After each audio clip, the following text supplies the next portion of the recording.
Assalamualaikum warahmatullahi wabarakatuh. Selamat pagi pemirsa, apa kabar Anda hari ini? Beragam informasi penting dan menarik akan kami sajikan untuk Anda.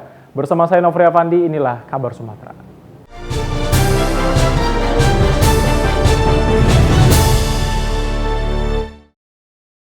Pemirsa, Dewan Pimpinan Wilayah atau DPW Partai Keadilan Sejahtera PKS Sumatera Utara menggelar konsolidasi pemenangan menuju pemilu 2024. Ribuan massa Partai Keadilan Sejahtera (PKS) memenuhi Gedung International Convention Center (MICC) di Jalan Ring Road Gagak Hitam dalam rangka konsolidasi kemenangan menuju pemilu 2024. Dengan tema Berjuang, Bertawakal, Menang, konsolidasi dihadiri langsung oleh Presiden PKS Ahmad Syaiqo, Gubernur Sumatera Utara Edi Rahmayadi, beserta Ketua Dewan Pakar, Ketua Penasehat, dan juga pengurus Dewan Pimpinan Wilayah PKS Sumatera Utara. Dalam sambutan Ketua DPW PKS Sumatera Utara, Usman Jakfar mengatakan untuk bisa lolos meraih kursi legislatif, seluruh bakal caleg PKS diminta untuk membentuk tim sukses di wilayah masing-masing di luar struktur partai dan bekerja untuk mendekatkan caleg PKS kepada masyarakat. Sementara itu, Gubernur Sumatera Utara Edi Rahmayadi memaparkan jumlah DPT di Sumatera Utara mencapai 10 juta jiwa dengan jumlah penduduk perempuan terbanyak dibandingkan laki-laki. Ia menyarankan agar PKS Sumatera Utara mendekati kelompok perempuan guna meraih suara di pemilu 2024. Hadir bersama kita Bapak Ahmad Syaiqo dari Jakarta, Presiden Partai Keadilan Sejahtera, adalah untuk menguatkan tema kita adalah untuk menang, tapi untuk menang itu kita harus berjuang dan masa yang sama kita harus bertawakal kepada Allah Subhanahu wa Ta'ala.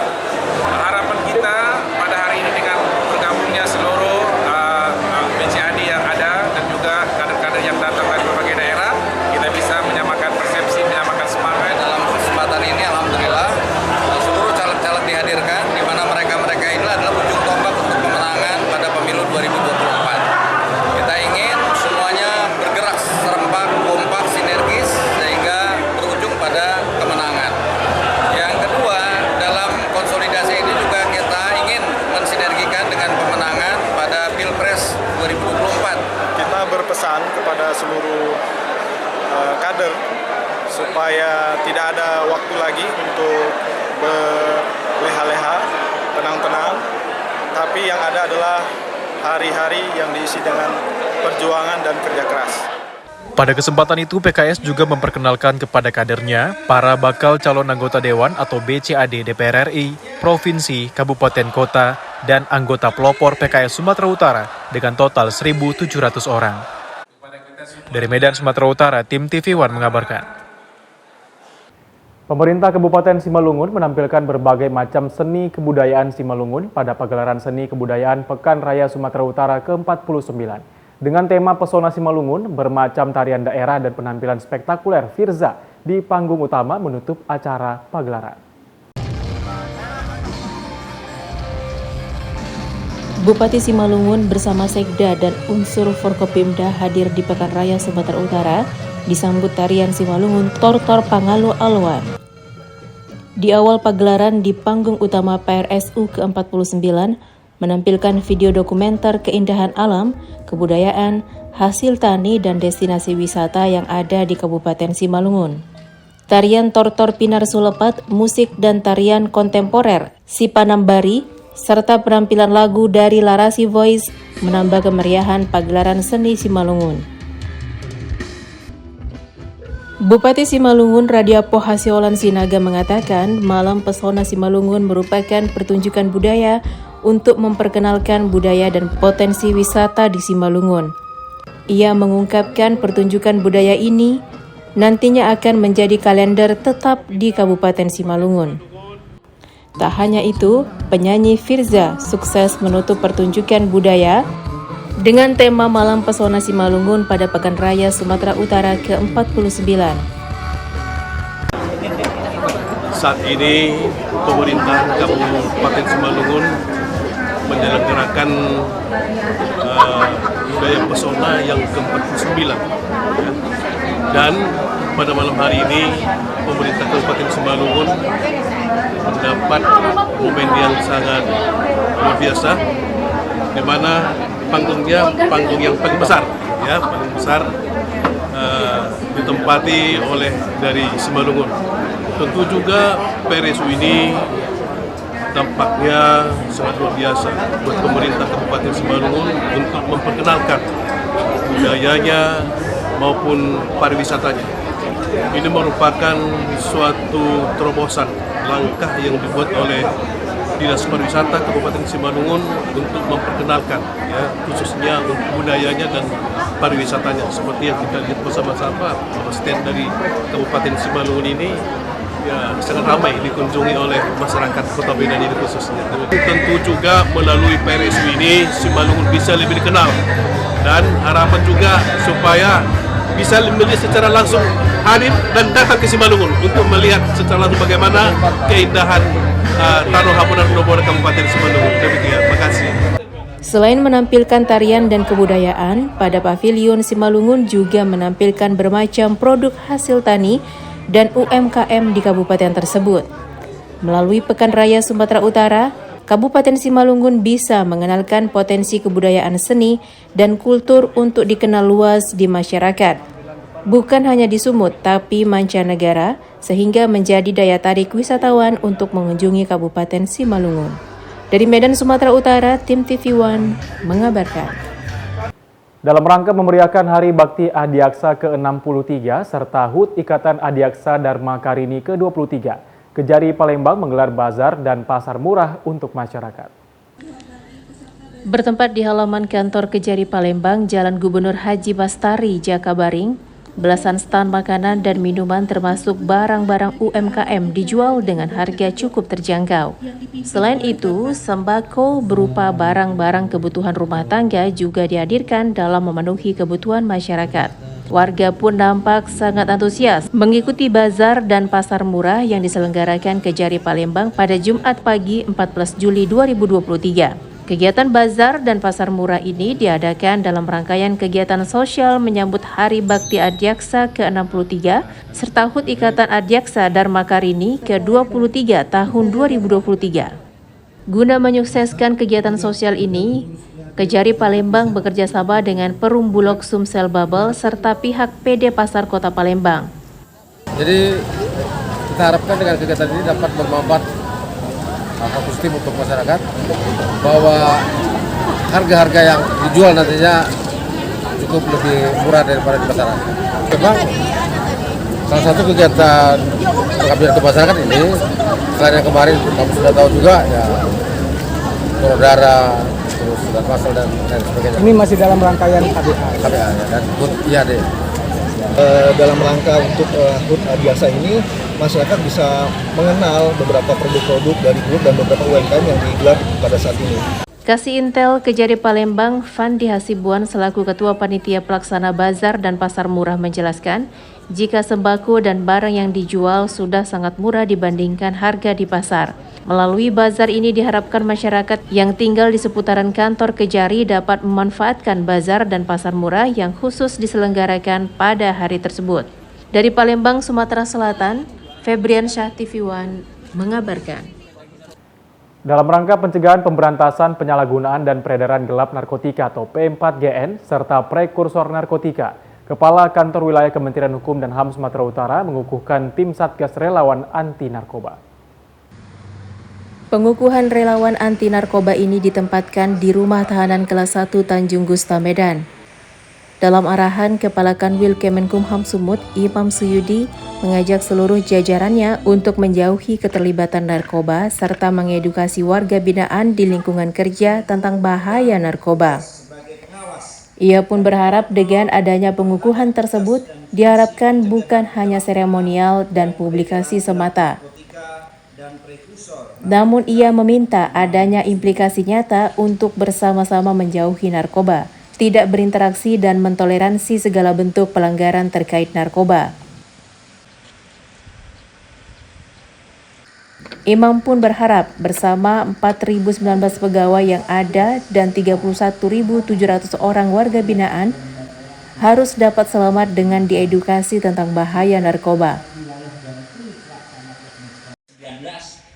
Mengukuhkan Satgas Anti Narkotika kepada seluruh anggota agar mereka melakukan upaya-upaya edukasi kepada warga binaan bahwa bahaya narkotika itu sangat bahaya, sangat berat sekali.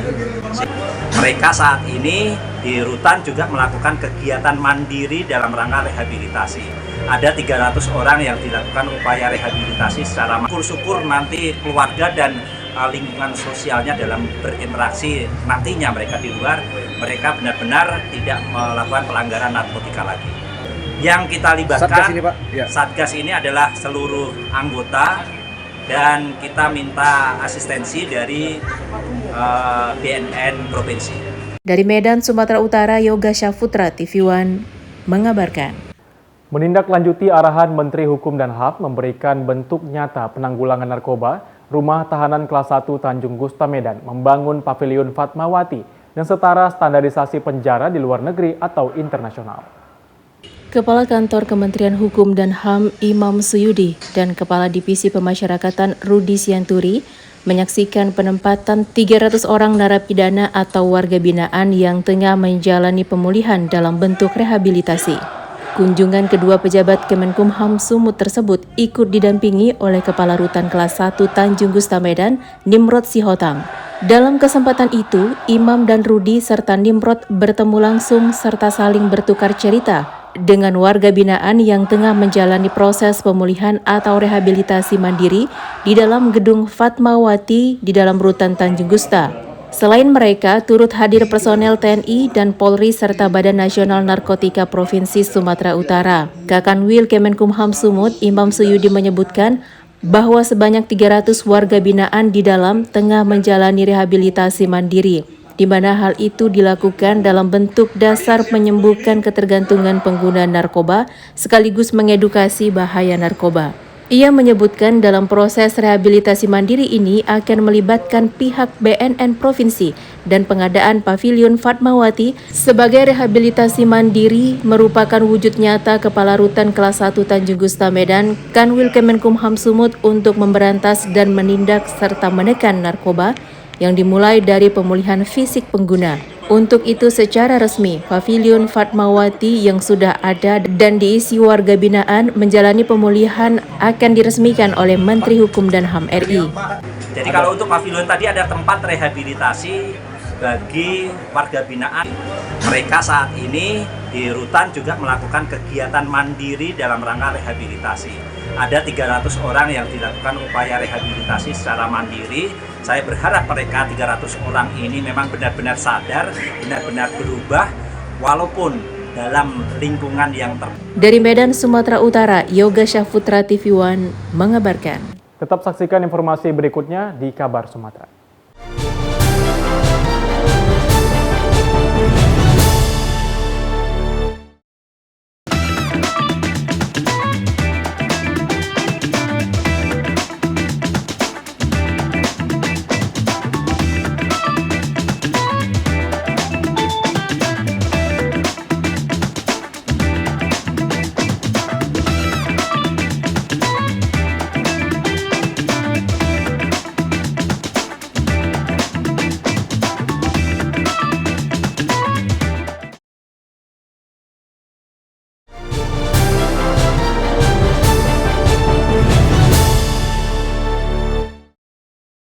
Kembali di Kabar Sumatera, pemirsa, Bupati Ogan Komering Ilir, Iskandar, resmi melantik Amar Wijaya sebagai Sekda Oki bertempat di ruang rapat Bande Seguguk, Pemkab Oki.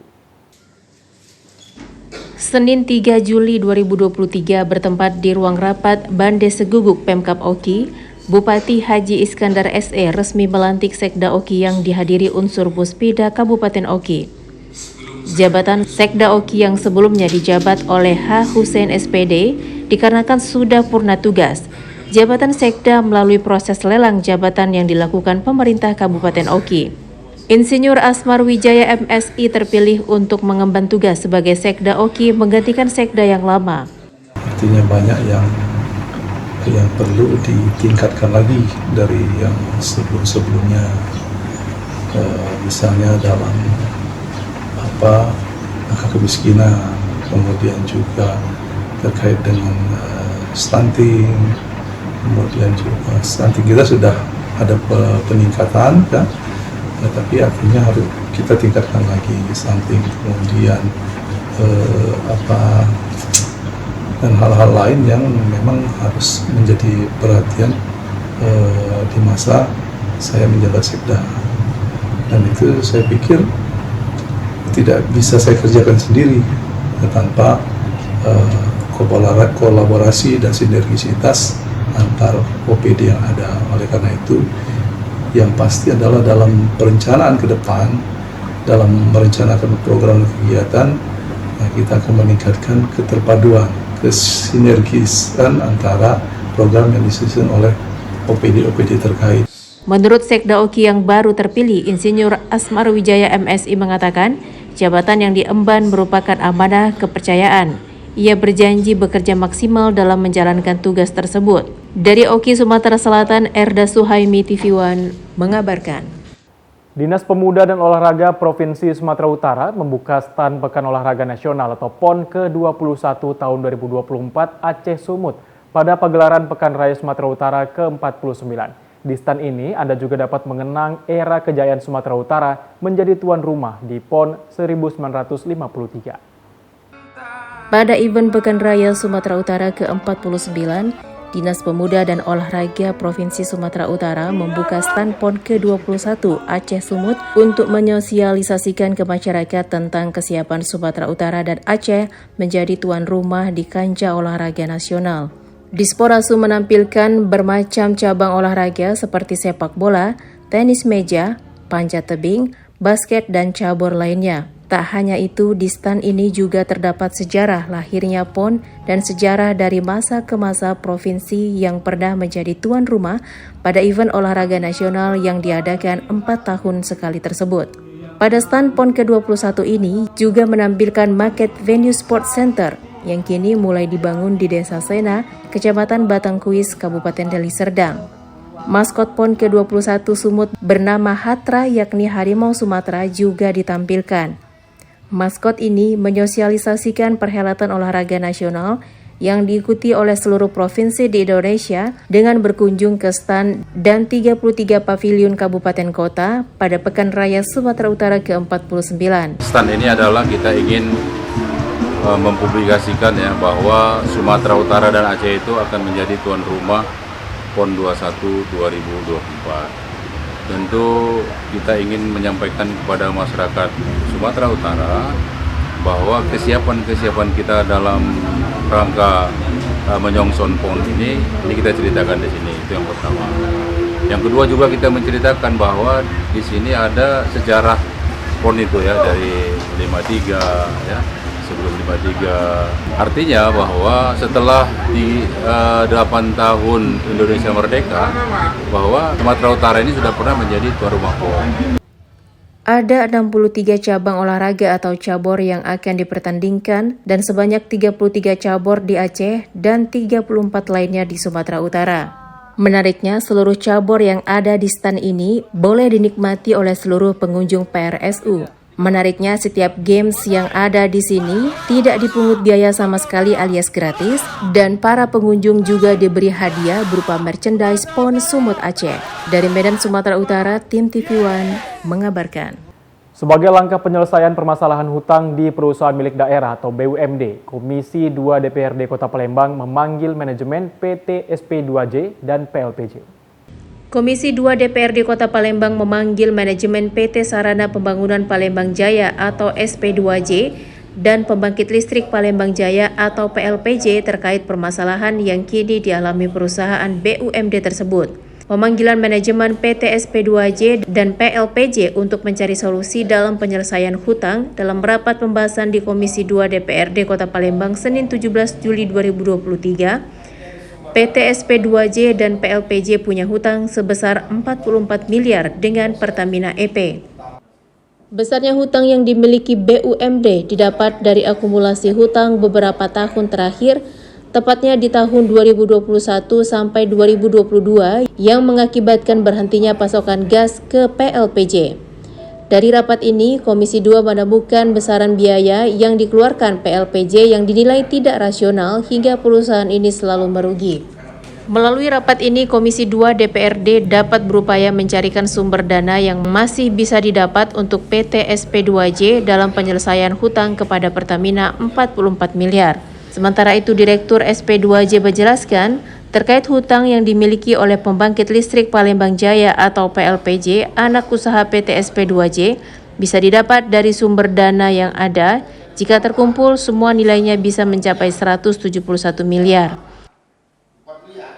Dapatkan lebih kurang 171 miliar 165 juta. Mudah-mudahan angka yang utang yang 44 itu akan segera kami cari peluang untuk membayarnya. Tadi dari pernyataan Pak Direktur SP2J mungkin bisa dicicil. Dari Palembang, Sumatera Selatan, Febrian Syah, TV One mengabarkan.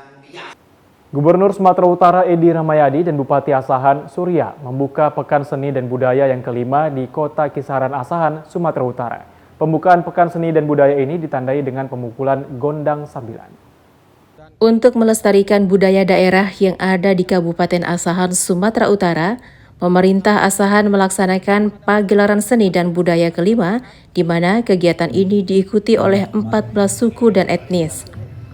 Di antaranya adalah suku Batak Toba, suku Melayu, Simalungun, Pakpak Barat, Minang, Jawa, Sunda, dan sebagainya. Bahkan etnis Tionghoa dan India berpartisipasi dalam kegiatan ini. Nantinya setiap hari dari siang hingga malam, masing-masing suku akan menampilkan ciri khas kesenian atau adatnya secara bergantian, sehingga warga, khususnya warga Asahan, akan mendapat pembelajaran dan pengetahuan. Ini sangat bagus. Indonesia ini ada karena bersatunya etnis. Inilah warisan-warisan sesepuh-sesepuh kita untuk harus kita lestarikan. Di Asahan ini setiap 2 tahun sekali. Acara pembukaan yang dibuka oleh Bapak Gubernur Sumatera Utara bahwa penampilan etnis ini adalah merupakan penampilan yang kelima. Maka ini namanya PSBD 5 tahun 2023. Harapan kita tentu dengan dilaksanakan pagelaran seni budaya ini menjadi benteng, membentengi budaya-budaya luar yang masuk ke daerah kita, terutama para generasi muda.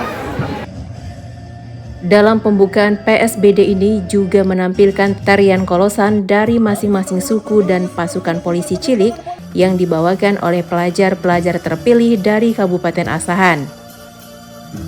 Dari Asahan, Sumatera Utara, Jasa Manurung TV One mengabarkan. Bupati Asahan Surya mengunjungi stan pameran masing-masing daerah di Pekan Seni dan Budaya atau PSBD kelima di Kota Kisaran Asahan, Sumatera Utara.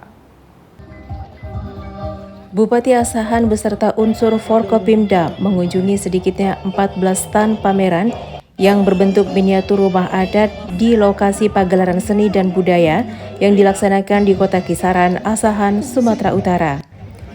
Kegiatan ini dilakukan setelah acara puncak PSBD dan kunjungan ke stan pameran ini juga dilakukan oleh Gubernur Sumatera Utara Edi Rahmayadi. Pada kesempatan itu, baik Bupati Asahan dan Gubernur Sumatera Utara mencoba kebudayaan dari salah satu daerah atau suku. Surya, Bupati Asahan, mencoba kebudayaan adat tradisional suku Sunda, yakni naik di atas punggung singa dan diangkat warga Sunda.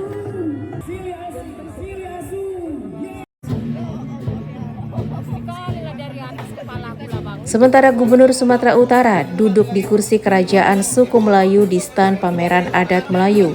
Sejumlah suku berpartisipasi dalam stan pameran tersebut, diantaranya suku Jawa, Batak Toba, Simalungun, Pakpak, Padang, Sunda, dan sebagainya.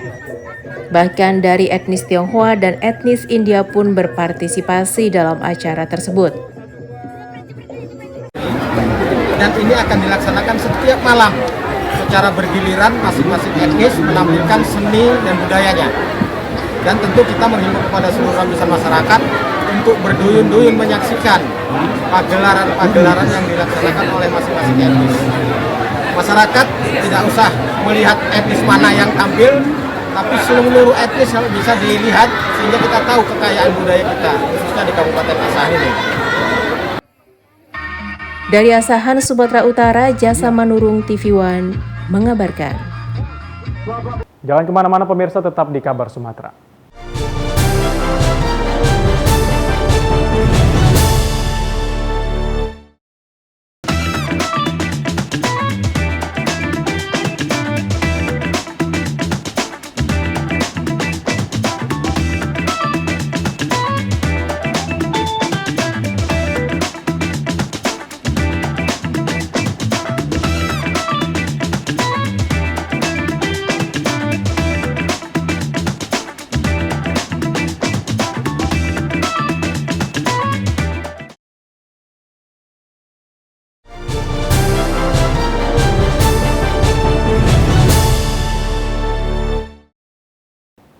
Kembali di Kabar Sumatera, pemirsa, mari kita tingkatkan perekonomian masyarakat melalui pembangunan sumber daya manusia, sumber daya alam, pariwisata, dan kearifan lokal menuju masyarakat maju sejahtera. Itulah sebutan yang menjadi tema dalam peringatan Hari Jadi ke-131 Desa Namo Sialang, Kecamatan Batang Serangan, Kabupaten Langkat. Perayaan Hari Jadi Desa Namo Sialang ke-131 tahun sangat meriah yang berlangsung di Jambur Tanduk Rimo Kayu, Desa Namo Sialang, Kecamatan Batang Serangan, Kabupaten Langkat. Pelaksana tugas Bupati Langkat, Syah Afandin, turut hadir bersama rombongan pemerintahan Kabupaten Langkat ikut memeriahkan. Kehadiran Syah Afandin disambut tarian adat Karo dan pemberian kain ulos dari Kepala Desa Namo Sialang, Rasliadi. Acara Hari Jadi Desa Namo Sialang juga dimeriahkan dengan berbagai penampilan seni dan budaya lokal seperti tarian suku Karo, tarian suku Jawa, dan tarian suku Batak, dan penampilan seluruh stan UMKM berbagai macam olahan makanan, minuman dari masyarakat Desa Namo Sialang. Pelaksana tugas Bupati Langkat, Syah Afandin, mengatakan, Desa Namo Sialang merupakan desa yang memiliki anugerah luar biasa, yaitu wisata Tangkahan dengan gajahnya. Tapi Tangkahan yang terkenal dengan gajahnya, ini sudah sangat dikenal. Maka untuk itu kita harus jaga ini. Kelestarian alam kita yang indah yang merupakan anugerah Allah ini harus kita jaga bersama-sama. Untuk itu tidak ada urusan suku-suku. Semua punya tanggung jawab yang sama. Yang bertujuan untuk meningkatkan pembangunan secara ekonomi dengan kearifan lokal, sumber daya alam, dan pariwisata. Yang tujuannya mempererat kerukunan, kekeluargaan masyarakat Desa Namo Sialang dengan semangat kegotong royongan agar kedepannya ini akan tiap tahun kita laksanakan supaya desa ini lebih maju.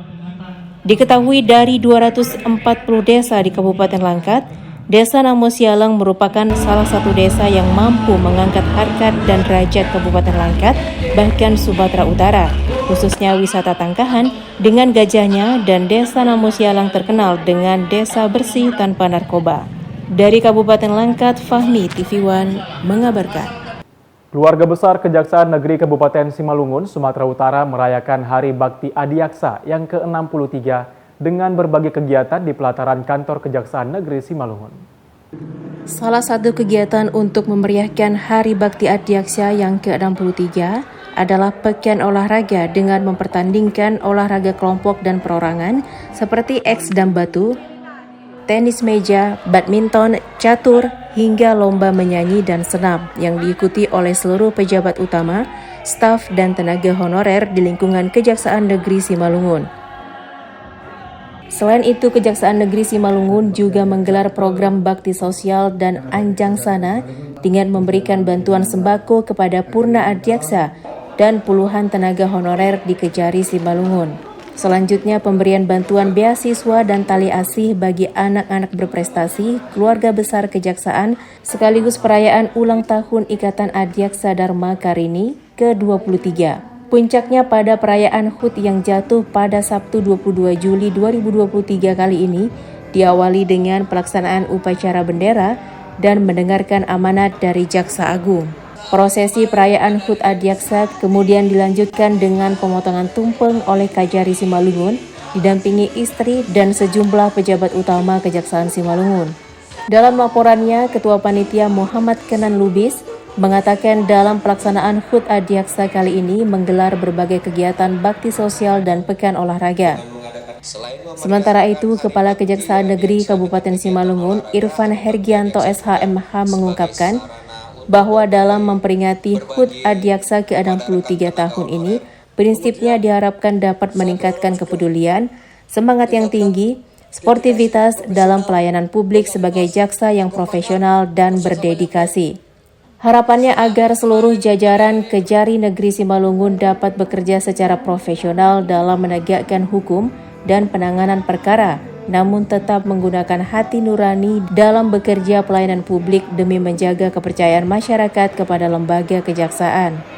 Irfan Hergianto SHMH juga menambahkan, jaksa dalam menegakkan hukum harus bersifat humanis dan memperhatikan hak dasar manusia serta peduli terhadap lingkungan sekitar, terutama sejumlah warga yang membutuhkan.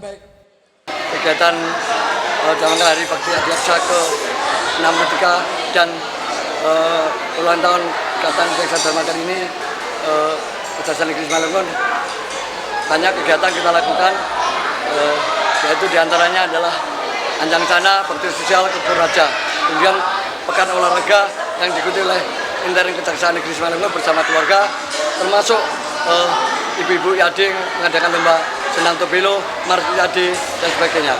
Pada prinsipnya adalah kegiatan Hari Bakti Adiaksa ke-63 dan HUT IAD Dharma ini adalah hanya bentuk kepedulian, semangat yang tinggi, sportivitas. Kemudian puncaknya pada hari ini kita mengadakan upacara juga amanah jaksa agung yang saya bacakan. Pada prinsipnya pelayanan publik profesional, dedikasi harus kita tingkatkan demi penegakan hukum yang profesional. Harapannya Pak di Hari Bakti Adiaksa ini bagaimana? Harapan untuk Hari Bakti Adiaksa ke-63 ini adalah bagaimana profesional dalam penanganan perkara, hati nurani, pendekatan masyarakat masih dipercaya karena nilai tertinggi saat ini di akhir tahun ini adalah kejaksaan dibanding instansi lainnya. Acara ini juga diwarnai dengan pembagian hadiah bagi para juara lomba, penarikan undian lucky draw, dan bernyanyi bersama. Dari Kabupaten Simalungun, Sumatera Utara, Daud Sitohang, TV One, mengabarkan. Permodalan Nasional Madani atau PNM Cabang Medan memberikan bantuan gerobak dan paket usaha kepada salah satu nasabah terpilih dari jutaan nasabah mekar di Indonesia. Bantuan gerobak ini sebagai bukti nyata PNM dalam memberdayakan nasabah hingga mampu naik kelas. Dalam rangka ulang tahun Permodalan Nasional Madani ke-24 dengan mengangkat tema Bersama Nyata dalam Karya, Permodalan Nasional Madani atau PNM Cabang Medan memberikan bantuan gerobak dan paket usaha kepada seorang nasabah mekar di Desa Nogorejo, Dusun 3, Kecamatan Galang, Kabupaten Deli Serdang, Sumatera Utara. Pemberian langsung oleh pemimpin cabang PNM Medan, Muhyusbar, kepada Rini, salah satu nasabah dari kelompok mekar Salim PGMB di Desa Nogorejo, yang telah terpilih menjadi salah satu dari jutaan nasabah mekar dari 24 wilayah di Indonesia. Sebagai bukti nyata PNM dalam pemberdayaan nasabah hingga mampu naik kelas. Pemberian gerobak dan paket usaha sebagai bentuk apresiasi kepada Ketua Kelompok Nasabah PNM Mekar bertujuan untuk meningkatkan pemberdayaan kepada pelaku usaha ultramikro. Dari PNM. Saya banyak berterima kasih kepada PNM sudah memilih saya sebagai salah satu se-Indonesia. Saya banyak berterima kasih kepada PNM sudah memberikan gerobak beserta isinya. Semoga usaha saya melancar. Saya mengucapkan supaya PNM semakin maju dan jaya. Bantuan gerobak dan paket usaha merupakan salah satu bentuk kepedulian PNM kepada nasabah melalui pemberian 3 modal, yaitu finansial, intelektual, dan sosial. Kegiatan ini merupakan salah satu dari rangkaian ulang tahun PNM ke-24, di mana kami memberikan bantuan kepada nasabah mekar untuk diberikan gerobak dan paket usaha. Nasabah ini terpilih dari jutaan nasabah yang mekar yang ada di Indonesia. Untuk mendapatkan reward ini, dia merupakan nasabah loyal dengan kriteria-kriteria yang telah ditentukan oleh kantor pusat. Dari Deli Serdang, Fahmi, TV One mengabarkan. PNM bersama nyata dalam karya. Kejaksaan Negeri Oku menggelar upacara di puncak Hari Bakti Adiaksa ke-63 tahun 2023. Sebelumnya, Kejari Oku telah melakukan serangkaian kegiatan. Sebelumnya, Kejari Oku telah menggelar beberapa rangkaian kegiatan seperti pekan olahraga, donor darah, baksos, anjang sana, kunjungi panti asuhan, tes urin pegawai Kejari Oku, dan tabur bunga ke Taman Makam Pahlawan. Kejari Oku, Hoirun Parapat mengatakan, upacara ini memang diminta di setiap satker. Setelah melakukan upacara di halaman kantor, Kejari Oku juga menggelar upacara secara virtual dari Kejagung RI yang dihadiri Presiden Joko Widodo. Selain itu, Kejari Oku juga menggelar potong tumpeng dan pemberian penghargaan untuk pegawai teladan. Bagaimana tema HBA tahun ini adalah penegakan hukum yang tegas dan humanis, kemudian mengawal pembangunan nasional, diharapkan dan diperintahkan kepada semua jajaran untuk bekerja secara profesional, kemudian tegas, dan kita juga diminta untuk tetap humanis. Humanis dalam pengertian kita harus melihat ke bawah, itu kira-kira. Berikut juga penekanan beliau, Pak Jaksa Agung adalah terkait dengan menghadapi pemilu serentak 2024. Kita diminta semua ASN dan termasuk juga kejaksaan untuk netral, tidak berpihak kemanapun. Kita tadi disampaikan berpihak kepada kepentingan bangsa dan negara. Ya, alhamdulillah hari ini kami mengucapkan selamat ulang tahun untuk hari jadi Jaksa ke-63. Dan semoga harapan kita bersama di OKU ini penegakan hukum, kepastian hukum dapat terwujud sehingga masyarakat yang adil, sejahtera, makmur, sentosa, aman, damai semuanya dapat terwujud. Masyarakat kita lebih sejahtera lagi, masyarakat Papua khususnya. Dengan harapan kami dan ya, semoga cepat pindah kantor. Kajari Oku menambahkan di tahun ini Kejaksaan mendapatkan peningkatan tren kepercayaan dari masyarakat yang mencapai 81%. Dari Kabupaten Oku, Sumatera Selatan, Herman Sawiran, Bagus Miargo, Muhammad Taufik, TV One, mengabarkan. Kepala Rumah Tahanan Kelas 1 Tanjung Gusta Medan terus mewujudkan program kinerja nyata Kementerian Hukum dan HAM Republik Indonesia guna menempa dan memberikan keterampilan mandiri secara gratis kepada para warga binaan. Budidaya maggot atau serangga BSF atau Black Soldier Fly kini tengah ditekuni warga binaan Rumah Tahanan Kelas 1 Tanjung Gusta Medan, Kanwil Kemenkumham Sumatera Utara. Ini merupakan salah satu bentuk nyata program kinerja dalam hal pelatihan mandiri kepada warga binaan sebagai mata pencarian setelah bebas dari penjara nanti. Fasilitas lahan, sarana, dan prasarananya pun disediakan. Program kerja ini didukung penuh serta dipantau langsung oleh Kepala Rutan Kelas 1 Tanjung Gusta Medan, Dimplot Sihotang BCIP, dengan melibatkan sejumlah petugas sebagai pengamanan. Kan prosesnya dari telur hingga ulat, dari ulat itu setelah dia ada di kita itu nanti kita ganti proses peteluran. Disortir lagi lah ya? Ya. Kalau dia mau jadi produksi nggak dia putih ini yang udah dewasa kayak gini. Ah, itu sudah dewasa. Supaya mengganti induk tadi kan setelah bertelur kan jangka 2-3 hari nanti bakal induk mati. Nah, untuk menggantikan induk tadi lah kita buat proses lagi. Okay. Dari Medan, Sumatera Utara, Yoga Syahputra, TV One mengabarkan. Informasi tadi sekaligus menutup jumpa kita pada hari ini. Tetap perbarui informasi Anda di kanal YouTube TV One News dan kanal berita tv1news.com. Saya Nofri Afandi bersama kerabat kerja yang bertugas pamit undur diri. Wassalamualaikum warahmatullahi wabarakatuh dan sampai jumpa.